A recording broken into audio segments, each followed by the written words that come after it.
돈이 없더라고요. 카드사에서 독촉 전화가 오는 거예요. 신용불량자에 등록을 하겠다. 내 자신도 알면서 포기라는 생각을 하고 싶지 않으니까 1월에 40%의 인력을 저희가 줄입니다. 근데 저도 참 9년을 운영을 했는데 초보 대표였던 게 40%의 인력을 줄이니까 퇴직금이 나가야 되더라고요. 2월까지 있던 런웨이가 1월로 줄어요.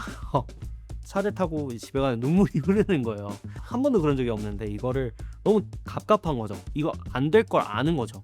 저는 자율주행 로봇, 피지컬 AI 기술 바탕으로 한 휴머노이드 로봇을 개발하고 있는 뉴빌리티의 이상민이라고 합니다.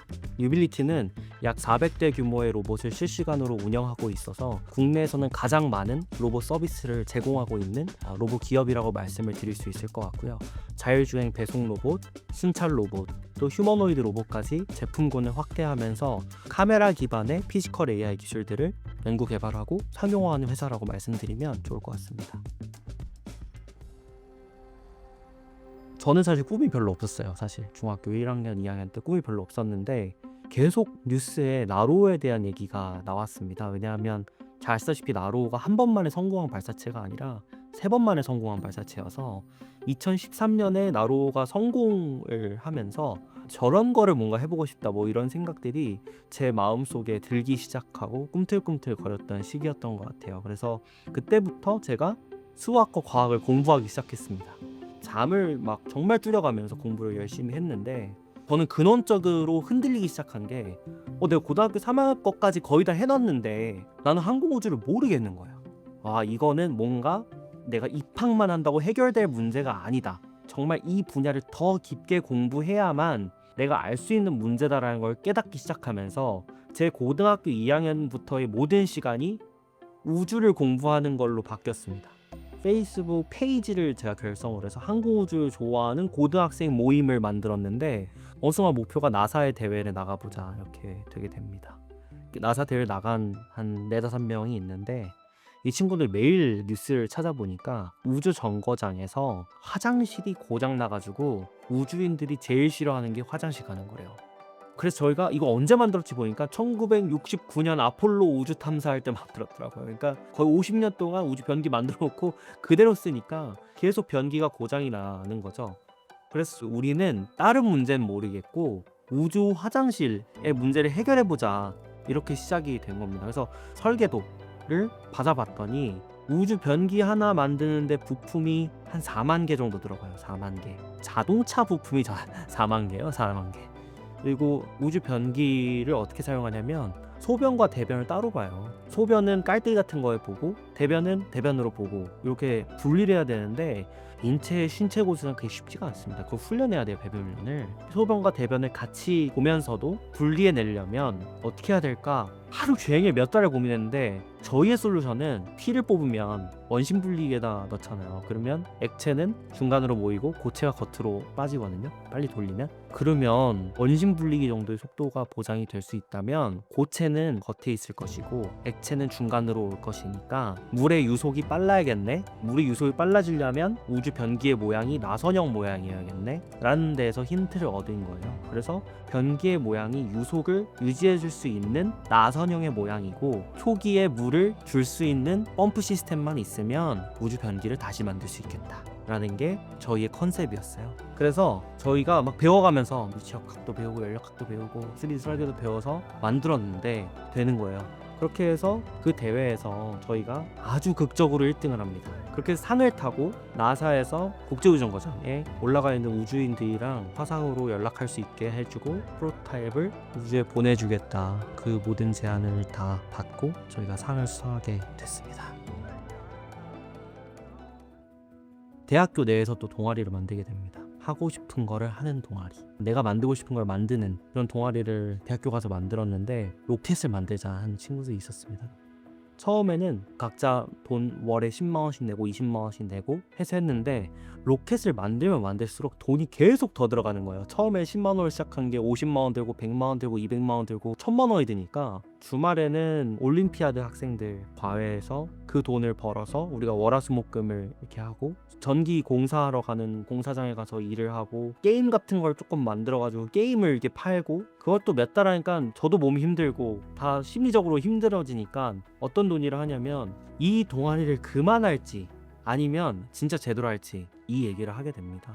그래서 제대로 하자고 하니까 다들 겁먹어서 또 도망가긴 했지만 남아있는 몇 명, 한 3, 4명이 야, 할 거면 제대로 하자 이렇게 얘기를 하더라고요. 그래서 그 당시에 이제 스타트업을 지원하는 프로그램이 있었는데 손주훈 회장님께서 하시는, 저도 그렇고 저희 공동창업도 맨날 알바하고 현장 가서 일하고 하니까 그 돈 벌기 싫어가지고 지원했거든요. 사실은 5천만 원 준 데서. 근데 그게 덥석된 거예요. 그래서 발표평가에 오라고 하는데 뭘 발표해야 되는지 모르는 상황에서 그냥 갔어요. 저희가 정장 하나 사가지고 입고, 정장 입고 가서 저에게 인생 얘기를 했어요. 저희 로켓 만들고 싶고 근데 뭐 돈이 너무 없었고 열심히는 하고 싶은데 돈 좀 주시면 안 될까 했는데 회장님이 회사를 만들어라 이렇게 얘기를 해서, 저희는 그 당시에 돈이 너무 필요하니까 회사 만드는 거 만들면 되지, 사업자 등록하면 되지 해서 네 만들겠습니다 하면서 저 회사가 시작이 된 겁니다. 5천만 원이라고 하는 돈이 회사 통장에 들어오는 거를 보니까 가슴이 뛰더라고요. 너무너무 상상하기 힘든 큰 돈이 들어오니까 이거 5천만 원을 무조건 10배, 20배로 회장님한테 돌려주자, 우리가 돈을 벌어서. 그 무거운 감정에 저희가 엄청나게 많이 쌓여있었던 것 같아요. 막상 뭘 하려고 하니까 야, 로켓으로 돈 벌 수 있어 하니까 모르겠는 거예요. 그래서 그럼 로켓을 잠시 하지 말고 다른 걸 팔아서 그 돈을 벌어서 로켓을 나중에 만들자 이렇게 되게 됩니다. 제가 야, 내가 온 동네 선배들한테 물어봐서 용역 과제를 할 수 있는 거 따오겠다라고 얘기를 합니다. 저희가 지게차 창고에 가서 잠을 자면서 지게차를 자율주행시키기도 하고 자율주행 차에 들어가는 시스템을 만들기도 하고 온갖 과제를 박리담회로 저희가 막 다 했는데, 그 당시에 다 겹치는 게 요즘 얘기하는 인공지능이고 그 당시에는 이제 머신러닝이라고 하는 기술을 알아야 됐던 거죠.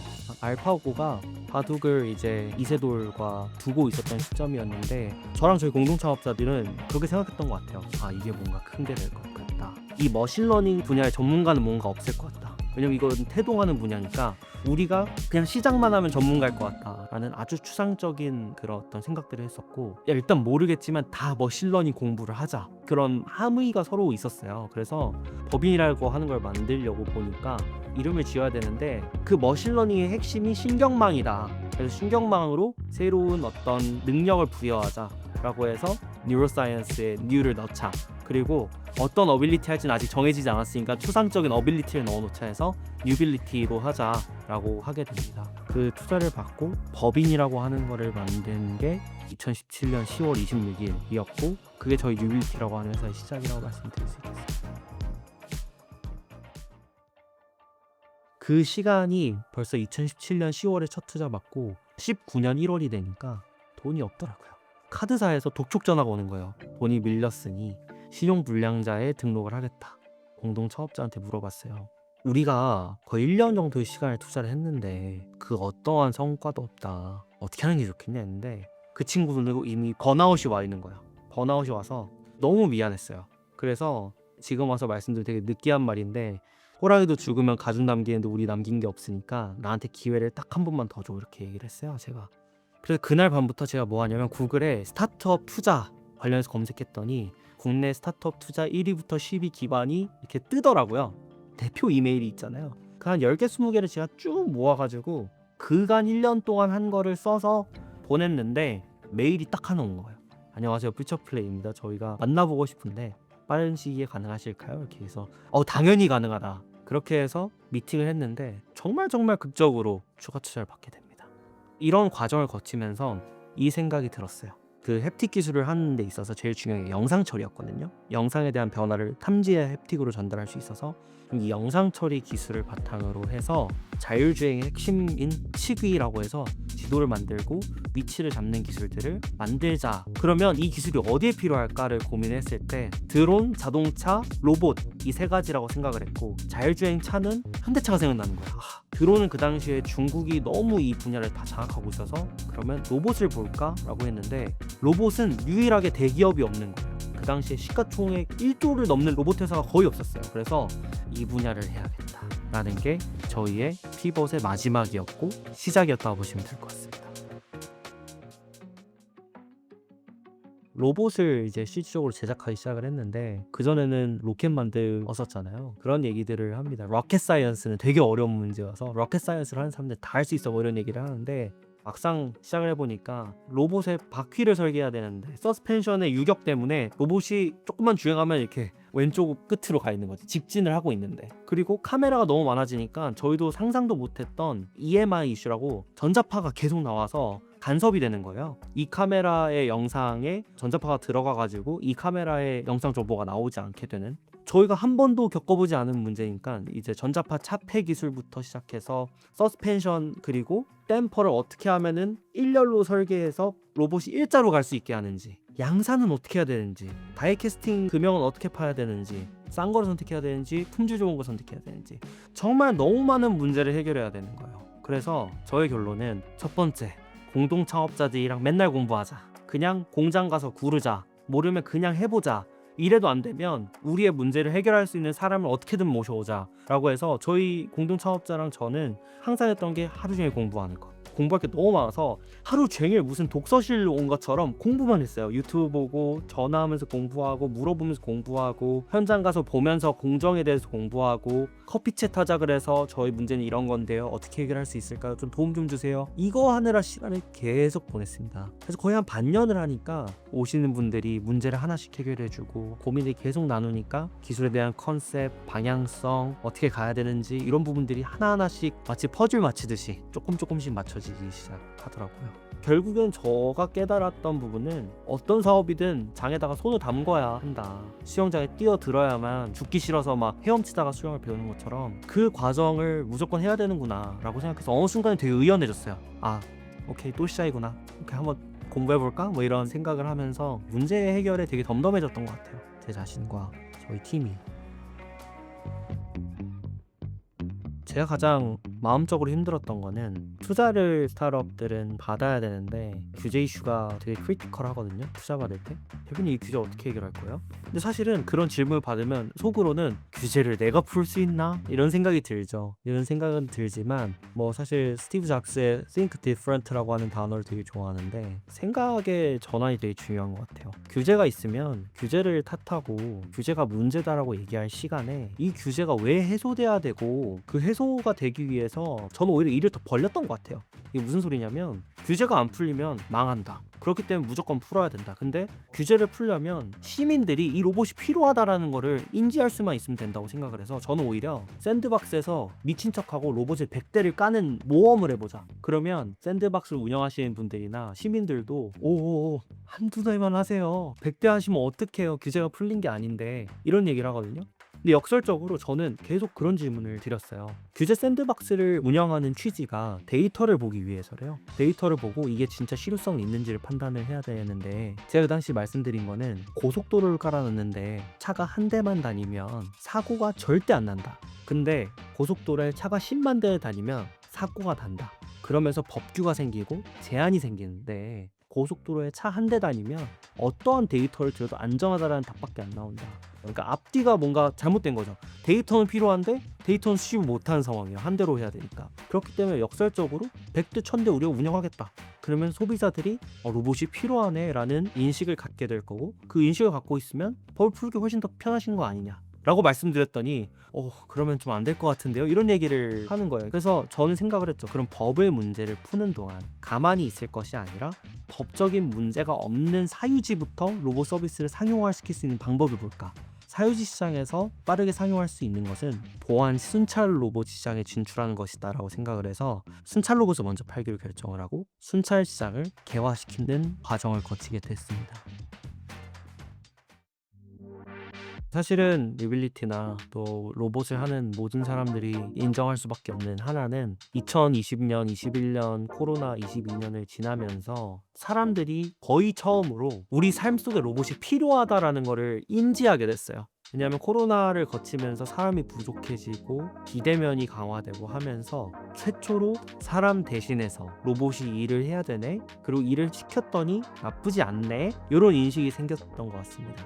그래서 도로교통법이 인증을 받은 로봇에 한해서는 사람에 준하는 지위를 부여하기로 결정하면서 그 다음 달부터 정말 로봇이 그냥 몇 대씩 몇십 대씩 나가기 시작을 하는 거예요. 그래서 너무 행복했죠. 기존의 고객들을 만나면 저 법이 통과가 안 돼서 못 하겠어요. 돼요 라는 얘기를 제일 많이 들었는데, 법이 통과되고 나서는 법이 통과됐으니까 써볼게요 라는 얘기를 많이 들었고, 옛날에는 로봇이 시장이 없네 이런 얘기를 많이 들어서 너무 힘들었는데, 시장은 있는데 어떤 로봇이어야 해? 라는 논의로 바뀌었던 것 같습니다. 그래서 그게 너무 고무적인 것 같고, 사실은 고민은 계속 있죠. 저는 고민이 해소되는 거는 로또 같아서 그럴 일은 아주 희박하게 있는 것 같아요. 근데 규제를 해소할 때도 그렇고 로봇을 판매할 때도 그렇고 점진적으로 나가다 보면 한 3년 뒤에 보니까 바뀌어져 있더라 라는 느낌이 드는 것 같아요. 그래서 지금도 어떻게 하면은 더 많이 로봇이 우리 일상 속에 들어갈 수 있지? 이런 걸 계속 고민하는 여정이 솔직히 있고, 그 고민들을 한 번에 해결할 수 있는 방법이라고 하는 거를 찾는 거는 저는 거의 쉽지 않다고 생각하기 때문에, 그런 것보다는 그냥 꾸준하게 마라톤처럼 있어야 되지 않을까 그렇게 생각합니다. 네. 저는 2024년이 제일 힘들었어요. 저희가 2022년에 260억 정도를 저희가 투자를 받고 한 3년 정도를 이제 비용을 썼는데, 3년 동안 규제를 푸는데 거의 사용을 하고 또 없는 시장을 막 창출하는데 사용을 한 건데, 어떻게 보면은 연료가 떨어진 거죠. 연료가 스타트업의 연료인 돈이 떨어진 거죠. 그래서 2024년 1월부터 시리즈 B 투자를 준비를 하고 라운드를 시작을 했는데, 예비 투심에서 한 350억이 다 통과됐었고, 저의 경험상 예비 투심이 잘 되면 본 투심에서 크게 문제가 된 사례들이 많지 않아서 투자가 끝날 거라고 생각을 했었습니다. 근데 2024년 12월에 무슨 일이 있었냐 하면, 우리 모두가 알고 있는 그 계엄 이슈가 있었습니다. 예비 투심 다음 날에 계엄 이슈가 생겼고, 그 다음 날에 저한테 전화가 한 통이 옵니다. 대표님, 저희가 본 투심을 못할 것 같아요 라고 해서 50억이 없어졌고, 그러고 나서 또 다른 50억이 거기서 안 하면 저희도 힘들 것 같아요. 저희는 350억이 될 줄 알고 50억을 출자한다 했어요 라고 해서 또 50억이 떨어지니까 250억 중에 100억을 또 커밋했던 곳이, 대표님 350억에서 저희가 100억 투자한 건데 250억이면 대표님이 아무리 못해도 50억을 더 모으시면 저희가 할게요 했는데, 그 와중에 또 다른 50억이 또 잘 되지 않아서 저희가 되게 힘들었습니다. 그 당시에 저희가 런웨이가 2개월이었습니다. 25년 2월까지 런웨이가 있었는데 거의 250억이 날아가고 300억이 날아가는 상황에서 어떻게 하면은 정상화시키지? 2개월 안에? 제가 정말 인생의 최초로 차를 타고 집에 가는 눈물이 흐르는 거예요. 한 번도 그런 적이 없는데 이거를 너무 갑갑한 거죠. 이거 안 될 걸 아는 거죠. 내 자신도 알면서 포기라는 생각을 하고 싶지 않으니까 1월에 40%의 인력을 저희가 줄입니다. 근데 저도 참 9년을 운영을 했는데 초보 대표였던 게 40%의 인력을 줄이니까 퇴직금이 나가야 되더라고요. 2월까지 있던 런웨이가 1월로 줄어요. 그러면 이제 나머지 60%를 당장 2월에 급여가 지급이 돼야 되는데 답이 없죠. 그래서 저희 공동창업자님이랑 재무팀장님이랑 인사팀장님 이렇게 자기가 대출을 받아서 돈을 만듭니다. 몇 억을. 그렇게 돈이 부족한 거예요. 근데 저희가 참 운이 좋은 게 그 1월 말 2월 초에 모 고객사가 10억치 계약을 찍어줘요. 이게 3개월 뒤에 돈이 들어오니까 은행에 제가 급히 뛰어가서 이 돈을 먼저 좀 지급해 주십시오 했는데, 그 돈을 받을 수는 없고 반만 주겠다 이런 식으로 해서 돈 몇 억을 또 받습니다. 그렇게 해서 2월에 급여가 나가고 3월 급여까지 생기는 거죠. 근데 그 와중에 대표님 저희가 리드를 설 테니 스타트업 계속하세요 하면서 50억을 이제 인비저닝 파트너스라고 하는 곳에서 커밋을 하기 시작하면서 투자가 우르르르 되면서 제가 한 260억 정도를 모아서 시리즈 B가 이제 클로징이 됩니다. 그래서 여기서 얻는 교훈은 뭐냐? 그러니까 스타트업은 계속 문제를 해결해 나가는 과정이고, 그 문제가 고객의 문제일 수 있지만 회사의 문제일 수도 있어요. 그냥 그런 상황에 자꾸 누구 말을 들으려고 하기보다는 우리 자신들이 단단해지고 그 문제를 해결하려고 하면 해결하더라 하는 거죠. 이 문제를 시니어가 해결해 줄 수 있냐, 어른이 해결해 줄 수 있냐, 경험을 가지신 분이 해결해 줄 수 있냐.